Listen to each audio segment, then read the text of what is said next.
આદિત્ય, ક્યારે આવ્યા તમે? થોડી વાર પહેલા અડધો કલાક થયો. થોડી વાર પહેલા અડધો કલાક થયો? હા એટલે ના થોડી વાર જ થઈ છે. ભૂલમાં અડધો કલાક બોલાઈ ગયું. 15-20 મિનિટ થઈ હશે. અરે ગજબ છો તમે. કહેતાય નથી કે આવી ગયો છું, કે ચા લઈને આવું, પાણી લઈને આવું. ક્યારેક તો ઓર્ડર કરી શકાય ને, પત્ની છું તમારી.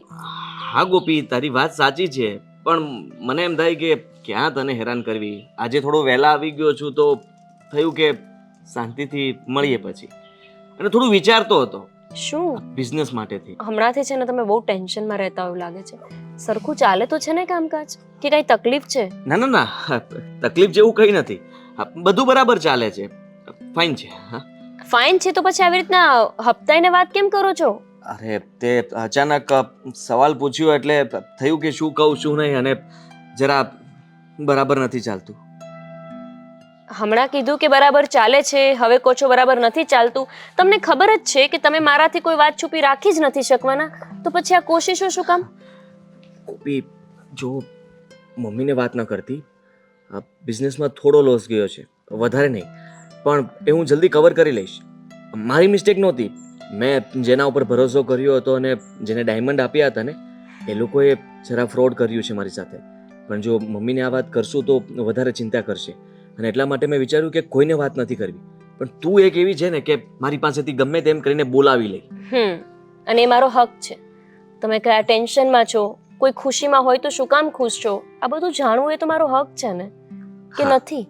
બિલકુલ. તું જ હંમેશા મને સપોર્ટ કરે છે, અને જોવા જઈએ તો હિંમત પણ આપે છે. અને આ ફ્રોડ થયું તો એમાં તમે ટેન્શનમાં બેઠા હતા. અરે ખુશ થવું જોઈએ. ખુશ? હા, હવે જો ફ્રોડ ના થાય તો પછી તમે બીજી વખત વિશ્વાસ કરવામાં પણ વિચારો ને. સમજો કે તમારે 5,000 નું લોસ ગયું, તો એ 5,000 થી જ પત્યું. એનાથી પણ એવું શીખવા મળ્યું ને કે હવે 10,000 નો વિશ્વાસ કોઈ ઉપર નહીં કરવાનો. સાચી વાત છે તારી. તો નાનું ફ્રોડ થયું છે, એમાં તમે આટલા બધા ટેન્શનમાં છો. જો મોટું થયું હોત તો? હા બરાબર છે. માની લઈએ કે લાખ રૂપિયા નુકસાની ગઈ છે, ધંધો છે, જઈ શકે, પણ બીજી વાર ન જાય એના માટે તો હું તત્પર થઈ ગયો ને, સાવચેત થઈ ગયો. તો પછી ટેન્શન દૂર? હા બિલકુલ દૂર. તો તું મને કહે ને, તને એટલી પણ ખબર ના પડે કે હું ઘરે આવી ગયો છું તો ચા પાણી નાસ્તો કઈ તો પૂછવું જોઈએ ને. હા, મારી વાઈફ કેવી છે, એને તો એટલી પણ ખબર નહોતી કે હું ક્યારનો અહીંયા આવીને બેઠો છું, છતાં પણ મને અહીંયા આવીને પૂછે છે ક્યારે આવ્યા. અરે માણસ ખાલી આમ ઘરની અંદર પગ મૂકે ને ત્યાં એને ખ્યાલ આવી જાય કે મારા હસબન્ડ આવી ગયા છે. થઈ ગયું ને? ના એટલે હજુ ચાલુ છે? ઓકે, હજુ બોલો. ટુ બી કન્ટિન્યુ. હા. તો હું એવું કહેતો હતો કે ગોપી આજે તો બહુ સરસ લાગે છે. ખરેખર સવારે ધ્યાન નહોતું મારું, તે સાડી પહેરી હતી છતાં ઉતાવળમાં હું નીકળી ગયો હતો, પણ અત્યારે ધ્યાન પડ્યું તો લાગ્યું કે ખરેખર. મને ખબર છે કે તમારે ચા પીવી છે, અને ચા હું જાતે જ બનાવીને લઈ આવીશ, તમને બનાવવાનું નહીં કહું. અને તમારો પગ પડ્યો ને એટલે મને ખબર તો પડી જ ગઈ હતી. મમ્મી સાથે થોડી વાતો કરતી હતી, અને વાતો એવી હતી કે મને એક વાતનું દુઃખ લાગ્યું. દુઃખ? મમ્મીએ કઈ કહ્યું? ઝઘડો થયો? તો પછી દુઃખ કઈ વાતનું? એ વાતનું કે સુષ્માબેન ઘરે આવ્યા હતા.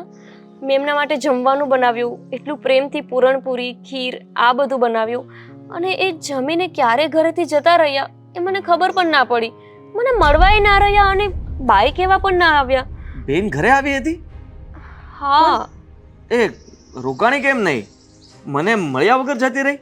તમને તો શું, હું ઘરે હતી તો મને મળવા ના રોકાયા. તમે તો ચલો થોડું મોડું થયું આવવામાં એટલે નહીં મળ્યા હોય, પણ મને કેમ કીધા વગર ગયા? કેમ ખબર શું થયું હશે. તે આટલું સરસ જમવાનું બનાવ્યું તો જમીને તરત જતી રહી, અને તને કીધા વગર ગઈ. હા આદિત્ય, ભૂલી ગઈ હશે. મારી બેન સાવ ભોળી છે. હા છે ને, એક કામ હોય ને એને તો એ કામ ભૂલી જાય અને બીજા કામમાં પડી જાય. પછી બીજું કામ કરતી હોય ને ત્યારે એને પેલું કામ યાદ આવે કે પેલું કામ તો મેં અધૂરું મૂકી દીધું હતું. એટલે કોઈને કીધા વગર ઉતાવળમાં પેલું કામ કરવા લાગે. આવું થયું હશે. આ ઘરે છે ને કુમારે કંઈ કીધું હશે અને એ અહીંયા વધારે ખોટી થઈ ગઈ હશે.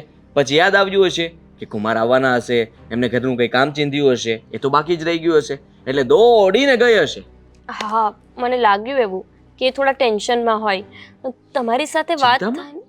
હા, મારી બેન ચિંતામાં હતી. આદિત્ય, એટલી મોટી ચિંતા નહોતી, સામાન્ય હોય ને. આ કેમ મિયા બીવી પછી જવું પડશે.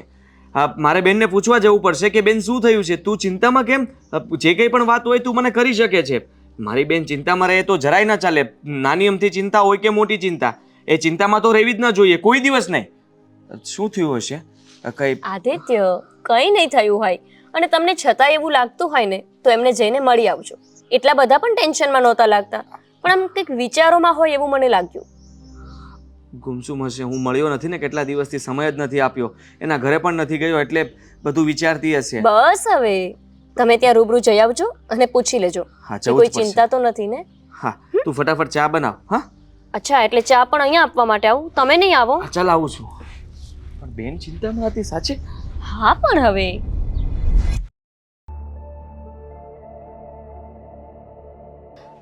શું થાય? મને એમ થયું કે હું ખોટી ત્યાં ગઈ, મારે જવું જ નહોતું જોઈતું. આ તો જઈને મને પસ્તાવો થઈ ગયો ત્યાં. અરે પણ એવું શું થયું? તું કઈ વાત કરે તો ખબર પડે ને. એમે મારું માથું દુખે છે, એટલે તું પેલા ચોખ્ખી વાત કર. મારામાં વિચારવાની તાકાત નથી અત્યારે. ગઈ ને તો મમ્મીને તો કોઈ એટલું હેપીનેસ જ નહોતું મારી માટે થઈને. પહેલાં કેટલી મમ્મી ખુશ થઈ જતી હતી, મને હગ કરી લેતી હતી. હવે તો એવું કશું જ નહીં. હું ગઈ ને એટલે બસ પડેલા મળે, હા આવ બેટા બેસ. અને પેલી મારી ભાભી ચાંપલી એ બેઠેલી હતી મમ્મીની બાજુમાં. એને તો ખબર નહીં મમ્મી પર શું જાદુ કરી દીધો છે કે મારી મમ્મીનો પ્રેમ મારા પ્રત્યે ઓછો થઈ ગયો. મેં તને પહેલાં જ કહ્યું હતું ને કે તારી ભાભી છે ને બહુ હોશિયાર છે. આજે તે રૂબરૂમાં જઈને જોઈ લીધું ને, એણેનો રંગ બતાવવાનો શરૂ કરી દીધું છે ને. મમ્મીને પોતાના પક્ષમાં કરી લીધા છે, અને આ બધું પ્રોપર્ટી માટે જ થઈ રહ્યું હશે. સાચી વાત છે તમારી. એણે તો ખબર નહીં એવો તો શું જાદુ કર્યો છે. મમ્મી મને એમ કીધું કે તું રોનક કુમારને અહીંયા બોલાવી લે, અહીંયા જમી લેશે. તો મેં કીધું ના મમ્મી, એમને ઓફિસે છે તો ઓફિસેથી નહીં આવે, તો એક કામ કર ને, એમને ખીર પણ બહુ ભાવે છે, તો તું પૂરણપોળી ને ખીર મને ટિફિનમાં આપી દે. તો મમ્મી એમ કીધું કે હવે તું ઠંડી લઈ જઈશ, પછી ત્યાં એ ખાશે, ગરમ ગરમ જ સારું લાગે. તો પેલી ડાઈએ એમ કીધું ને કે ના મમ્મી લઈ જવા દો ને, અને ખીર તો એમ પણ ગરમ કરી લેશે ઘરે જઈને, અને પૂરણપોળી તો ઠંડી જ સારી લાગે ને. તો કે હા બેટા સારું, તો આપી દેજે. તરત એની વાત માની ગયા. લો બોલો. અચ્છા, એટલે હવે મમ્મી વહુને પૂછીને પાણી પીવા લાગ્યા છે એમ ને? હા. વહુ કહે એમ જ થાય છે. વિચારવું પડશે કંઈ. મને તો પહેલેથી જ શંકા હતી. તે જ્યારે વાત કરીને કે હું આ વિચારું છું, ત્યાં જ મને ખ્યાલ આવી ગયો હતો કે આવું કંઈક ને કંઈક હશે. ક્યારેક પેલું હોય ને ટેલિપેથી, કે જે થવાનું હોય ને આપણને વિચાર આવે, અને મને આવો જ વિચાર આવ્યો હતો કે ત્યાં તારી ભાભીનું ચાલતું થઈ ગયું છે, તારા મમ્મીનું કંઈ આવતું નથી, અને મમ્મી બદલાઈ જશે એવું મેં નહોતું વિચાર્યું. સાચું કહું ને તો મને એમ હતું કે હું શાંતિથી રાતે મોડા આવીશ, પણ એની જગ્યાએ મને તો જમવાની પણ ઈચ્છા નથી. પણ મેં તો જો હું નહીં જમું ને તો મમ્મી મોઢું બગાડશે, એટલે હું જેવું તેવું ખાઈને અને હું આવતી રહી. હા, એ તો ઠીક છે, પણ હવે જે આપણી ચિંતા હતી એનું શું કરવાનું? કે પ્રોપર્ટી માટેની વાત હતી ને, કે પ્રોપર્ટીમાં તારો ભાગ. કારણ કે જો એ લોકો આવી રીતનું વર્તન કરતા હોય ને, તો હવે મને પ્રોપર્ટીમાં ભાગ જોઈએ પણ છે, અને મને એ લોકો પર સહેજે ભરોસો નથી. ભાગ તો હું ગમે તે રીતે લઈને જ રહીશ. અને હજુ મારા ભાઈને તમે ઓળખતા નથી. મમ્મી ભલે બદલાઈ ગયા હોય એના પ્રેમમાં, પણ મારો ભાઈ મને બહુ જ પ્રેમ કરે છે. મારો ભાઈ મને એટલો પ્રેમ કરે છે ને, મારા પ્રેમમાં બહુ જ આંધળો છે. એટલે મને મારા ભાઈ પર વિશ્વાસ છે. મારા ભાઈને પટાવીને હું ગમે તે રીતે મિલકત તો મારા નામે કરાવી જ લઈશ. વહેમ છે તારો, વહેમ. સવારે તું શું બોલતી હતી કે મારા મમ્મી તો બહુ ભોળા છે, એ બિચારા ભૂલમાં પ્રોપર્ટી બધી એના નામ પર કરી દેશે, એટલે મારે એમને સમજાવવા પડશે. અત્યારે જઈને જોઈ લીધું ને, મમ્મી પણ બદલાઈ ગયા ને, તો હવે એવી રીતે ભાઈ પણ બદલાઈ જશે.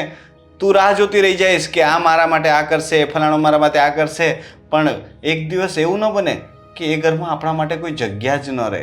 ના, એ વાત તો તમે ભૂલો છો. હા, જો સાંજે મારો ભાઈ મને મળ્યો હોત ને અને ઘરમાં આવું વર્તન મમ્મીનું જુઓત ને, તો મમ્મીને તરત બોલત કે મમ્મી કેમ આમ, આજે બેન આવી તે સરખી રીતે એને બોલાવી પણ નહીં.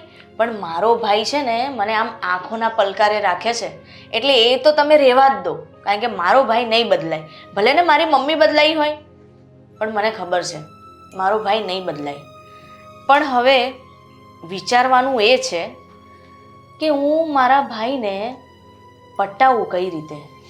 એ તો ઠીક છે, પણ તને એવું લાગે છે કે તારો ભાઈ નહીં બદલાય? એ વિચાર સારો છે, પણ તું મને એ કહે કે તારા ભાઈએ તારી સાથે છેલ્લે ક્યારે વાત કરી હતી? જો મારો ભાઈ મારી સાથે વાત કરે કે ના કરે, પણ એનો પ્રેમ મારા માટે ક્યારેય ઓછો નહીં થાય, આ નક્કી છે. અને જે દિવસે ઓછો થઈ ગયો ને એ દિવસે તમે કહેશો ને તો હું તમારી ગુલામ થઈ જઈશ. પણ મને એટલું ખબર છે મારો ભાઈ મને છે ને બહુ જ પ્રેમ કરે છે, એટલે એ નહીં બદલાય. પણ અરે રહી આ વાત મિલકતની, એના માટે મારે કંઈક વિચારવું પડશે. હા, એ પણ વિચારો ને. વિચારજો કે ગુલામ બનીને ફાવશે ને? કારણ કે મને તો લાગે છે કે મમ્મીની જેમ ભાઈ પણ બદલાઈ જ જશે, તો ગુલામ બનવા માટે રેડી રહેજો.